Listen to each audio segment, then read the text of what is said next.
Hello guys, welcome back to my new video. तो कैसे हैं आप सभी लोग? बहुत अच्छे होंगे, घर पर होंगे और वेट कर रहे होंगे ऑनलाइन काउंसलिंग का। तो स्केड्यूल तो आउट हो चुका है। अब बच्चों के मन में ये टेंशन होगी कि हमारे को कॉलेज अलॉट होगा या नहीं होगा। ठीक है, तो आज हम इस वीडियो में बात करेंगे आपके काउंसलिंग डे, यानी कि जिस दिन आपकी ऑनलाइन काउंसलिंग होगी उस दिन का प्रोसेस क्या रहेगा, टाइमिंग क्या रहेगी, कितने बजे। मैं कमेंट्स देख रहा था, बच्चे रिप्लाई कर रहे थे कि रिजल्ट कब आएगा। इसका कोई रिजल्ट नहीं आने वाला, पहली बात। तो उसकी क्या टाइमिंग है वो मैं इस वीडियो में बताऊंगा कि उसकी कोई स्पेसिफिक टाइमिंग है कि इतने बजे से इतने बजे के बीच में जो है आपको कॉलेज अलॉट होगा। ठीक है, सारा प्रोसेस मैं आपको बताऊंगा कि लॉगिन कैसे करना है, किस पोर्टल पर जाकर जो है आपने लॉगिन करना है, या न्यू नोटिफिकेशन आएगी, या जो आपने कैसे जो है लॉगिन अपना पोर्टल को ओपन करना है। सीट अलॉटमेंट कैसे रहेगी, सीट एक्सेप्ट कब करनी है आपने, कब नहीं करनी नहीं है, वो सारी जो छोटे छोटे पॉइंट्स रहते हैं ना, वो मैं आपको इस वीडियो में बताऊंगा। साथ में अलॉटमेंट लेटर डाउनलोड करना ज़रूरी है और कैसे करना है, इसका क्या फ़ायदा रहेगा। फीस पेमेंट डिटेल में आपको बताऊंगा, कुछ पॉइंट्स बताऊंगा जो कि आपके लिए बहुत ही हेल्पफुल होने वाले हैं। साथ में कॉलेज रिपोर्टिंग एंड एडमिशन, ये तो आपको पता ही होगा कि रिपोर्टिंग क्या होगी। अगर आपने मेरी प्रीवियस वीडियो देखी है तो आपको पता होगा कि कॉलेज रिपोर्टिंग में क्या होता है। अगर आपने नहीं देखी है तो कोई बात नहीं, इस वीडियो के बाद जो है आप मेरी प्रीवियस वीडियो देख लीजिएगा, आपके लिए बहुत ही हेल्पफुल होने वाली, जो कि न्यू स्टूडेंट्स अभी मेरे वीडियो पे आए हैं। ठीक है, साथ में आपको पता है कि मैं छोटे छोटे जो इंपॉर्टेंट टिप्स होते हैं, पॉइंट्स रहते हैं, वो आपको बताता हूँ कि ये गलती नहीं करनी है। जो बच्चे कॉमन मिस्टेक्स करते हैं, कि अक्सर बच्चे यही गलती करते हैं, वो मैं आपको बताता हूँ कि ये वाली गलतियाँ नहीं करनी है, ताकि आपको आगे जाकर कोई प्रॉब्लम ना हो। ठीक है, कंप्लीट डिटेल बताऊंगा, स्टेप बाय स्टेप बताऊंगा। ठीक है, क्या प्रोसेस रहता है, कैसे टाइमिंग वगैरह, बहुत से बच्चों के मन में डाउट्स होंगे। ठीक है, अगर अभी तक आपने जो है मुझे फॉलो नहीं किया है तो फॉलो कर लीजिए। ठीक है, लिंक मैंने डिस्क्रिप्शन में दे रखे हैं अपने टेलीग्राम का। ठीक है, सबसे पहले टेलीग्राम की हम बात करते हैं। टेलीग्राम चैनल का लिंक दे रखा है, उसको फॉलो कर लीजिए। ज़रूरी नहीं है कि आपने मेरे साथ सिर्फ काउंसलिंग तक ही जुड़ना है, आगे भी आपको बहुत सारे ऐसे इन्फॉर्मेशन आप तक पहुंचाई जाएगी आफ्टर एडमिशन, जो कि आपके लिए हेल्पफुल रहेगी। जैसे कि बीटेक वाले हो गए, जो आपको पता है कि मैंने भी कंप्यूटर से रिलेटेड ही मास्टर्स डिग्री कर रखी है, तो आपको बहुत हेल्पफुल होने वाली है। तो ज़रूरी नहीं है कि आपने सिर्फ अभी के लिए आपको ये बेनिफिट देगा टेलीग्राम चैनल, आने वाले समय में भी आपको ये टेलीग्राम चैनल आपको बहुत कुछ डाटा जो है आप तक पहुंचाएगा। ठीक है, दूसरी बात कि आपको व्हाट्सएप चैनल मेरा को ज्वाइन करना पड़ेगा। आप सभी लोग व्हाट्सएप चलाते ही होंगे, ठीक है, तो उसको भी ज्वाइन कर लीजिएगा, लिंक डिस्क्रिप्शन में है। उसके बाद आपने मुझे क्या करना है, लिंक्डइन प्रोफाइल पे जो है फॉलो कर लेना है।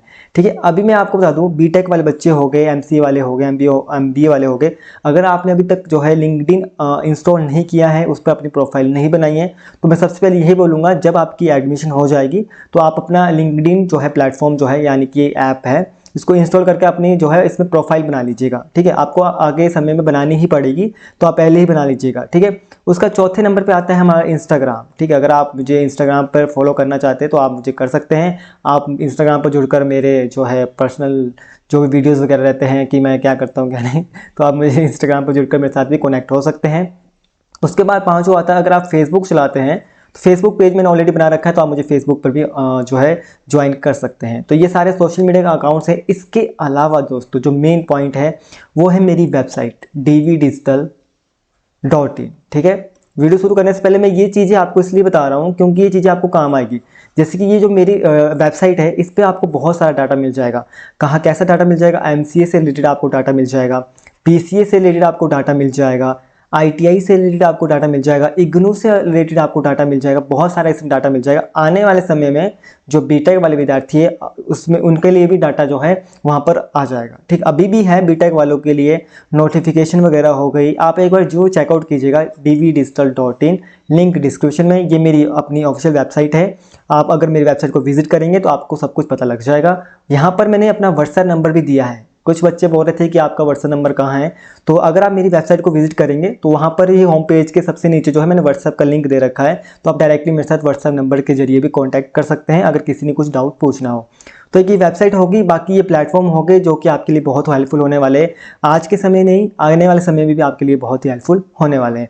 तो जिन्होंने मुझे अब तक फॉलो नहीं किया है तो इन सभी प्लेटफॉर्म पर जाइए, अभी लिंक मैंने डिस्क्रिप्शन दे दी है, जल्दी से विजिट कीजिए और मुझे जो है फॉलो कर लीजिए। ठीक है, बाकी कमेंट्स कीजिए, कुछ भी डाउट्स है वो आप कर सकते हैं। बाकी आप इन सोशल मीडिया के जरिए भी मुझे जो है अपने डाउट्स को क्लियर करवा सकते हैं। ठीक है, उसके बाद हम ऐसा नहीं है कि मैं इंस्टाग्राम मैसेज नहीं देखता, व्हाट्सएप पे मैसेज देखता, सारे मैसेज के रिप्लाई करता हूँ। आप सभी को पता होगा, जिनके मैं रिप्लाई करता हूँ उनको पता होगा कि मैं करता हूँ। ठीक है, उसके बाद हम बात करते हैं आज के टॉपिक पर। जैसे कि आप सभी को पता है कि जो स्केड्यूल है वो आउट हो चुका है। ठीक है, आपको पता है सभी का जो स्केड्यूल है आउट हो चुका है। कुछ कोर्सेज की जो काउंसलिंग वो ऑफलाइन ऑफलाइन कंडक्ट करवाई जा रही है। ठीक है, आप सभी को पता है ऑफलाइन कंडक्ट करवाई जा रही है, पर कुछ कोर्सेज जैसे कि बीटेक हो गया, ठीक है, बीटेक बी फार्मेसी हो गया, डायरेक्ट एंट्री वाले, ठीक है। तो उनकी जो काउंसलिंग है वो सारी जो है ऑनलाइन करवाई जा रही है, ठीक है, ऑनलाइन कंडक्ट करवाई जा रही है। अब बच्चों के मन में डाउट होगा कि ऑनलाइन कैसे होगी, ठीक है, टाइमिंग क्या रहेगी, कैसे कैसे हम देखेंगे, चेक करेंगे कि हमारे को सीट अलॉट हुई या नहीं हुई, ठीक है। नंबर 1 पॉइंट जो हम बात करेंगे टाइमिंग की, ठीक है, कि टाइमिंग कुछ रहेगी, स्पेसिफिक टाइमिंग रहेगी या नहीं रहेगी। तो देखिए कुछ भी नोटिफिकेशन में ऐसा नहीं कहा गया है, कोई स्पेसिफिक टाइमिंग नहीं दी गई है कि आपकी 10 से 1 बजे के बीच में आपको सीट अलॉट होगी या 4 बजे से 6 बजे के बीच में आपको सीट अलॉट होगी, ऐसा कुछ मेंशन नहीं किया गया है। जो भी वर्किंग टाइम होता है यानी कि 10 बजे से लेकर शाम के 5 बजे तक जो है आपको सीट अलॉट हो जाएगी, ठीक है, AM, ठीक है। ऐसा ज़रूरी नहीं है कि स्पेसिफिक टाइम ही नहीं है कि 4 से 6 बजे के बीच में आपको जो है रिजल्ट आएगा, ये रिजल्ट आने वाली बात नहीं है, आपको कॉलेज अलॉट होंगे, सीट अलॉट होगी, ठीक है। तो वर्किंग डे जो होता है 10 वर्किंग टाइम जो होता है ऑफिस का जो भी यूनिवर्सिटी का वो 10 AM से 5 बजे के बीच में रहता है, आप सभी को पता है। तो इसी के बीच जो है आप सभी के कॉलेज अलॉट हो जाएंगे। अब मान लीजिए कुछ बच्चे ने क्या किया, 10 बजे ही लॉगिन कर दिया, अब 10 बजे लॉगिन किया, उसको सीट अलॉट ही नहीं हुई, नहीं है, तो थोड़ा टाइम लगता है। कभी किसी बच्चों को पहले अलॉट हो जाएगी, क्योंकि आपको पता है ना कि जो सीट अलॉट होती है वो मेरिट के बेस पर अलॉट होती है, जिसकी रैंक अच्छी होगी उसको दिया जाएगी पहले सीट, ठीक है। सारा सब कुछ बन गया होगा डाटा यूनिवर्सिटी के पास, वो अपने आप जो है ऑटोमेटिकली जो है आपको सीट अलॉट करेंगे, ठीक है। ऐसी घबराने वाली कोई बात नहीं है कि मुझे कोई सीट अलॉट नहीं हुई, कब होगी, कब तक होगी, ऐसे कोई घबराना नहीं है आपने, ठीक है। आपने कुछ भी डाउट्स रहेगा तो आपने मेरे साथ कॉन्टैक्ट में रहना है, ठीक है।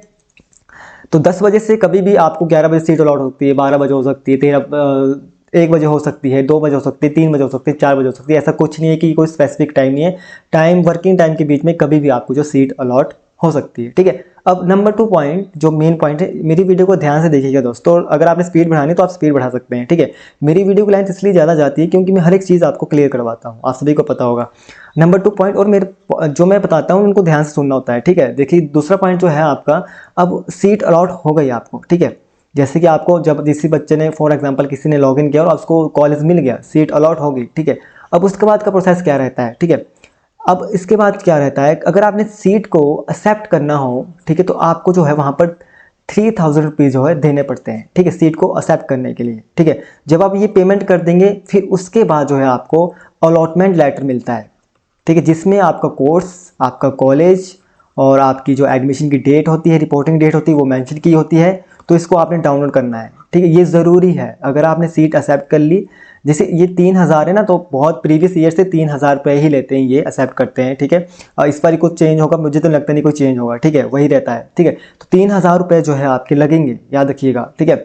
सभी कोर्सेज में सेम ही रहता है, 3000 रुपये लगेंगे आपकी सीट को एक्सेप्ट करने के लिए। तो आप जब आप सीट को एक्सेप्ट कर लेंगे तो आपको एक अलॉटमेंट लेटर मिलेगा जिसमें आपका कोर्स होगा, आपका कॉलेज का नाम होगा और आपने कब तक जो है अपनी रिपोर्टिंग करवानी है। ये जो फीस है और जो आपकी कॉलेज में जो फीस रहेगी ना, उसमें ये डिटेक्ट हो जाती है, मतलब माइनस हो जाती है। मान लीजिए टोटल आपकी फीस 20,000 है, 20,000 तो नहीं होगी, इससे ज़्यादा ही होगी। तो आपकी जब आप अलॉटमेंट लेटर में जो कॉलेज दिया गया होगा ना, जब आप कॉलेज में जाएंगे, ध्यान सुनिएगा मैं क्या बोल रहा हूँ, जब आप कॉलेज में जाएंगे ना तो वहाँ पर जो है -3000 हो जाएगा, ठीक है। तो वहाँ पर आपको जो पे 17K करने, यानी 17,000 रुपये ही आपने जो है फीस में देने हैं, ठीक है। ये आपको मालूम हो गया। ऐसा जरूरी नहीं कि अलग से देने हैं फिर उसके अलग से देने हैं। जो आपकी फीस रहेगी सेमेस्टर वाइज या ईयर वाइज, उसमें जो है 3000 रुपये जो है वो डिडक्ट हो जाएंगे, ठीक है।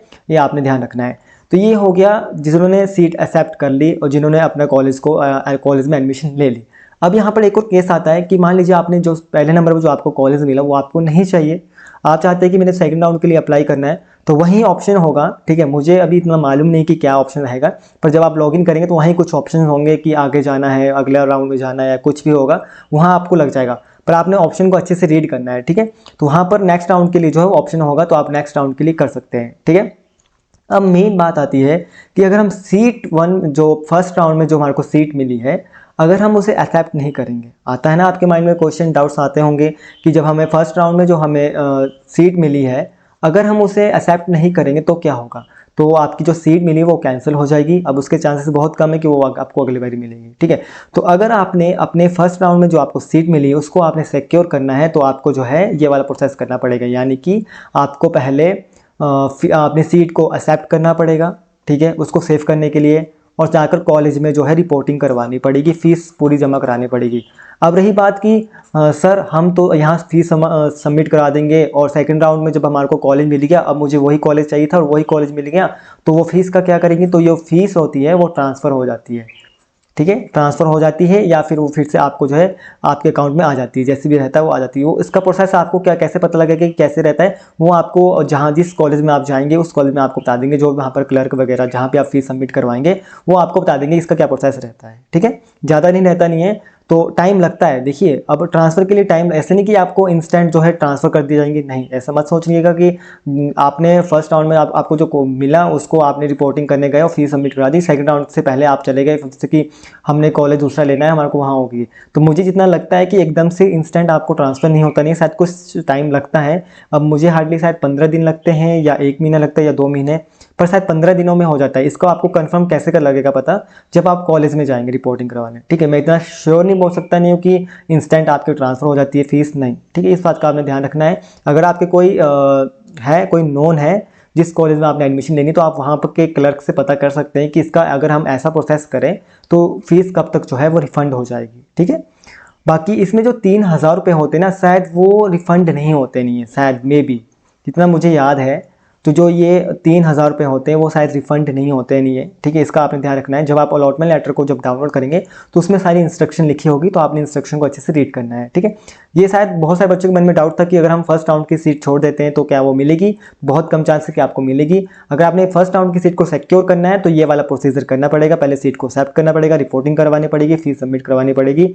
फिर सेकंड राउंड में जो कॉलेज मिलता है और वो आपकी चॉइस का मिल जाता है, तो आपने जो है फीस को जो है फिर से वो सीट को एक्सेप्ट करना है। ठीक है, वो ट्रांसफ़र हो जाती है फीस वगैरह वगैरह। ठीक है, ऐसी कोई टेंशन लेने वाली बात नहीं कि आपको वहाँ अलग से पैसे देने पड़ेंगे, फिर अलग से ये वापस आएंगे, सब कुछ वापस आ जाता है, रिफंड हो जाता है, बस इसका प्रोसीजर जो है वो अलग रहता है। ठीक है, अब तीसरा पॉइंट, ठीक, अब तीसरा पॉइंट आता है कि अगर किसी के फर्स्ट राउंड में नो सीट असाइन लिख के आया कि कोई सीट असाइन नहीं हुई, क्योंकि कि जिसकी रैंक कम होगी उसको तो सीट ही नहीं मिलेगी। आप सभी को पता है कि जिसकी रैंक कम होती तो वो बाद में मिलती है। तो अगर नो सीट असाइन है तो कोई बात नहीं है, घबराने की कोई बात नहीं है। अभी सेकंड राउंड चलेगा, फिर थर्ड राउंड चलेगा, आप सभी को पता है। अगर आपने मेरी वीडियोस को देखा है, मैं फिर से बोल रहा हूँ, अगर आपने मेरी प्रीवियस वीडियोस को नहीं देखा तो उन वीडियोस को देख लीजिएगा, आपके लिए बहुत ही हेल्पफुल होने वाली है, एक बार विजिट कीजिएगा। सेकंड राउंड चलेगा, फिर थर्ड राउंड चलेगा, फिर फोर्थ राउंड चलेगा। ठीक है, 4 राउंड है, तो कम से कम 4 राउंड में बहुत सारी सीटें जो है वो रहती है। ठीक है, तो अगर आपको पहले में नहीं मिले तो दूसरे में मिल सकती है, दूसरे में मिले तीसरे में मिल सकती है, तीसरे में नहीं तो चौथे में। तो बाकी इसके अलावा कौन से कॉलेज बताए, आपके प्राइवेट कॉलेज मिले तो आपको प्राइवेट कॉलेज में भी एडमिशन मिल सकती है। पर जिसकी रैंक बहुत ही कम होगी उसके चांसेस बहुत ही कम होंगे। ठीक है, तो जिनकी रैंक अच्छी होगी उनको तो फर्स्ट राउंड में मिल जाएगा, जिनके से थोड़ी कम होगी उनको सेकंड राउंड में, थर्ड राउंड में, फोर्थ राउंड में। तो ऐसी घबराने वाली कोई बात नहीं है, उस वीडियो को आपने अच्छे से देखना है, जरूरी नहीं है। अब ये भी बात ध्यान रखिएगा कि जिस दिन 14 तारीख को जो आपकी काउंसलिंग कंडक्ट करवाई जा रही है ना ऑनलाइन, वो किसके बेस पे करा रही है, वो जेईई के बेस पे करा रही है। मे बी जो आप, अगर आपने मेरी वीडियो देखी होगी तो जेईई के बेस पे, ऐसा नहीं कि फिर उसमें एचपी, जिन्होंने एचपी सेट के बेस पर अप्लाई किया है वो जा रहे हैं उस दिन। ठीक है, अगर मेरे को लगता है कि एचपी सेट वाले भी उनकी भी 14 तारीख को ही, 14 जुलाई को ही है। ठीक है, तो आपने वो देख लेना है, पीडीएफ को अच्छे से रीड कर लेना है कि उस पीडीएफ में क्या क्या तारीख दे रखी है। मैंने आपको बताया भी था कि जो डेट्स वहाँ पर मेंशन की गई है उनका ध्यान रखना कि किस दिन किस कोर्स की और किसके बेस पर जो है काउंसलिंग कंडक्ट करवाई जा रही है। ठीक है, तो ये आपने ध्यान रखना है। टाइमिंग के बारे में मैंने आपको बता दिया कि टाइमिंग क्या रहेगी। अगर इसके अलावा भी और भी डाउट्स रहेंगे आपको तो मुझे बताना है, आपने कमेंट कीजिए। ऐसा ज़रूरी नहीं कि मैं आपके कमेंट्स रीड नहीं करता हूँ, मैं हर एक कमेंट रीड करता हूँ, तभी ये वीडियो आती है। क्यों मैं इस वीडियो को लेकर आया, तो मुझे पता है कि बच्चों के मन में डाउट्स आ रहे हैं कि कैसे हमने अच्छा अभी एक और पॉइंट रह चुका है कि कैसे लॉगिन करना है, कहाँ पर लॉगिन करना है, अभी हम बात करते हैं। उससे पहले मैंने आपको फीस के बारे में मैंने आपको बता दिया। ठीक है, सीट अलॉटमेंट के बारे में मैंने आपको बता दिया, सीट कैसे एक्सेप्ट करनी है, कब नहीं करनी, वो मैंने आपको बता दिया। लेटर कब डाउनलोड करना है, कैसे डाउनलोड होगा, वो मैंने आपको बता दिया। ये ज़रूरी है लेटर, ये लेटर आपको ले जाना पड़ेगा जब जो कॉलेज आपको अलॉट हुआ होगा उस कॉलेज में ले जाना पड़ेगा ये अलॉटमेंट लेटर। ठीक है, फीस के बारे में मैंने आपको बता दिया क्या रहता है। कॉलेज रिपोर्टिंग के बारे में मैंने आपको दे दिया कि डॉक्यूमेंट वेरिफिकेशन होती है आपकी रिपोर्टिंग में, जो कॉलेज आपको मिला होगा उस कॉलेज में जाकर जो आपकी रिपोर्टिंग रहती है। ठीक है, अब हम बात करते हैं लॉगिन की कि कहाँ लॉगिन करना पड़ेगा आपको, कहाँ नहीं। ठीक, ये तो काफ़ी बच्चों को पता ही होगा कि कहाँ लॉगिन करना है। जो आपका काउंसलिंग का पोर्टल बन रखा है, पासवर्ड डाल के, यूज़र नेम डाल के जो है आपने लॉगिन कर लेना है, वही रहेगा। अगर इसके अलावा कोई लिंक वगैरह देते हैं यूनिवर्सिटी, तो वो मैं आपको जल्द अपडेट दे दूंगा अपने सोशल मीडिया अकाउंट्स पर, उनको फॉलो कर लीजिएगा। पर अभी वही है कि जो आपकी प्रोफाइल बनी है, जो आपका पोर्टल बना है, जो आपने काउंसलिंग को फॉर्म भरे थे ना, उस वक्त जो आपने पासवर्ड यूज़र नेम रखा था उसी से लॉगिन करना है, तो उसी पोर्टल पर जो आपको सीट जो है वो अलॉट हो जाएगी। ठीक है, वही रहेगा प्रोसेस। अगर इसके अलावा कोई प्रोसेस आता है, कुछ नया अपडेट, कुछ नया न्यू नोटिस आता है, तो आप सभी को भी बताया जाएगा। ठीक है, तो आई होप आपको ये वीडियो बहुत ही हेल्पफुल रही होगी, ठीक है। तो आप सभी को पता है कि मैं वीडियो को लास्ट में कोड देता हूँ, बहुत सारे बच्चे उस कोड को कमेंट में लिखते हैं, बहुत सारे बच्चे मेरी वीडियो को लास्ट तक देखते हैं, तो मुझे बहुत अच्छा लगता है कि मेरी वीडियो को लास्ट तक देखते हैं, क्योंकि आपके लिए ही ये वीडियो बनाई जा रही है और आपके लिए ही बहुत हेल्पफुल होने वाली है ये वीडियो। तो इस वीडियो का भी कोड एक रहेगा, ठीक है। जब मैं कमेंट्स देखता हूँ तो मुझे बहुत सारी चीज़ें जो है, कभी कभी मुझे लगता है कि जैसे बच्चे लिखते हैं ना कि college admission done, seat allotment done, तो काफ़ी बच्चे उनसे पूछते हैं कि सीट कौन सी मिली, कब मिली, क्या मिली। तो मुझे थोड़ा सा यहाँ पर रिग्रेट होता है कि बच्चे पूरी वीडियो नहीं देखते नहीं है, ठीक है। तो आपने पूरी वीडियो को देखना है, और इस वीडियो का जो कोड रहेगा हम सबसे ऊपर टॉप पे देते हैं इस वीडियो का कोड, ठीक है। जो उस वीडियो का जो कोड रहेगा, ठीक है, ये आपने कमेंट में लिखना है। जिन्होंने मेरी वीडियो को लास्ट तक देखा है वो ये कमेंट कर देंगे, और साथ में एक दिल भी बना दीजिएगा, ठीक है। तो इस वीडियो का जो कोड रहेगा वो रहेगा, हम लिखते रहे यहाँ पर, इस बार एडमिशन पक्की, ठीक है, इस बार एडमिशन डन, ठीक है। ये यहाँ पर आपने एक दिल बना लेना, ये दिल बना, दिल, अरे यार दिल, थोड़ी ड्राइंग मेरी थोड़ी कच्ची है तो आप ऐसा मत कीजिएगा, यहाँ पर एक दिल बना दीजिएगा, ठीक है। तो ये इस वीडियो का कोड रहेगा कि इस बार एडमिशन डन। जिन्होंने ये कोड लिख दिया तो वो उनकी एडमिशन हो भी जाएगी, ठीक है, अच्छे कॉलेज में उनकी एडमिशन हो भी जाएगी, ठीक है। ये मेरे ब्लेसिंग है यहाँ पर। और बाकी जिन्होंने वीडियो को लास्ट तक नहीं देखेंगे वो आधी अधूरी इन्फॉर्मेशन लेकर जाएंगे और उनको फिर से डाउट रह जाएंगे, ठीक है। तो क्या क्या बात में ध्यान रखना है, सोशल मीडिया अकाउंट्स को फॉलो करके रखना है, हर एक जो भी मेरे सोशल अकाउंट्स उनको फॉलो कर लीजिए। बाकी जो मैंने इसमें इंस्ट्रक्शन दी है उनको ध्यान से देखिएगा, ध्यान सुनिएगा और ध्यान से फॉलो कीजिएगा, ठीक है। और वीडियो को शेयर कीजिएगा, जो भी आपके ग्रुप्स बने हैं दोस्तों का शेयर कीजिए, जो भी अभी HP2 में जो है एडमिशन ले रहा है, ठीक है। तो मिलते हैं अगली वीडियो में, तब तक के लिए thanks for watching. Vande Mataram.